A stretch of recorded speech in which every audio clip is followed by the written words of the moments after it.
Alright, let's dive into this, because what's happening in Spokane right now is absolutely heartbreaking. But it's also a story that forces us to think bigger about climate, community, and resilience. Here's the deal. Wildfires have ripped through Spokane, Washington, leaving behind a trail of devastation that's hard to wrap your head around.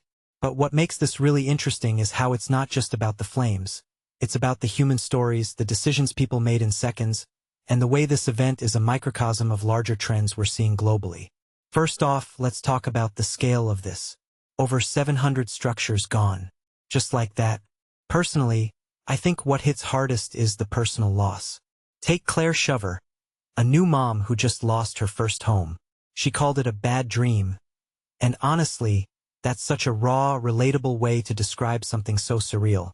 What many people don't realize is how these aren't just houses. They're places where memories were built, where families were supposed to grow. Jason Dalton, for example, lost his childhood home, the place he wanted to bring his own kids to. That's not just a loss of property. It's a loss of roots, of history. Now, here's where it gets even more complex. These fires didn't just appear out of nowhere. Spokane was hit with a perfect storm of conditions. Extreme heat, drought, and strong winds. If you take a step back and think about it, this is climate change in action. It's not just about rising temperatures. It's about how those temperatures create these volatile, unpredictable situations. And what this really suggests is that we're going to see more of this. Spokane isn't an outlier. It's a preview of what could happen to countless other communities. But let's zoom in on the human side of this. Nicholas Shover saw the flames from his house and had to make split-second decisions. He grabbed what he could, but later regretted not taking his daughter's quilt, something made from his grandfather's sweater.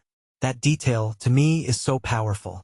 It's a reminder that in moments like these, we're not just saving stuff. We're trying to save pieces of our identity, our family history. And when you lose that, it's a wound that doesn't heal easily. Another thing that immediately stands out is how people reacted. Jordan Wertman, a photographer, grabbed his mom's favorite coffee mug, a ski boot-shaped one she'd had for decades. That's the kind of decision you make when you have seconds to decide what matters most. It's not logical. It's emotional. And that's what makes these stories so compelling. They're not just about survival. They're about what we value as humans. Now, let's talk about the bigger picture. Spokane's fires were fueled by conditions that are becoming more common. Drought, heat waves, and strong winds. These aren't isolated incidents. They're part of a pattern. And here's where I think we need to pause and reflect. Are we prepared for this? Because if Spokane can go up in flames like this, what's stopping it from happening elsewhere? This raises a deeper question. How do we build resilience in our communities? How do we prepare for a future where these events aren't anomalies but regular occurrences? One thing that's often overlooked is the role of warnings and response systems. Spokane residents got alerts, and many were able to evacuate safely. That's a win, right? But here's the catch.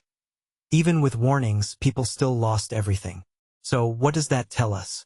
It tells us that while early warnings are crucial, they're not enough. We need better infrastructure, better planning, and a deeper understanding of how to live with these risks. Finally, let's talk about the aftermath. Families like the Shovers and the Daltons are starting from scratch. They're not just rebuilding homes. They're rebuilding lives. And that's where the community comes in. Spokane's story isn't just about loss. It's about how people come together in the face of tragedy. From my perspective, that's the silver lining here. It's a reminder that even in the darkest moments, there's hope. So, here's my closing thought. Spokane's wildfires are more than just a local tragedy. They're a wake-up call. They force us to confront the reality of climate change, the fragility of our communities, and the resilience of the human spirit. Personally, I think the biggest takeaway is this. We can't just react to these events, we need to anticipate them. Because if we don't, Spokane's story could become our story. What do you think? How prepared are we for a future where wildfires, floods, and extreme weather become the norm? Let me know in the comments. I'd love to hear your thoughts.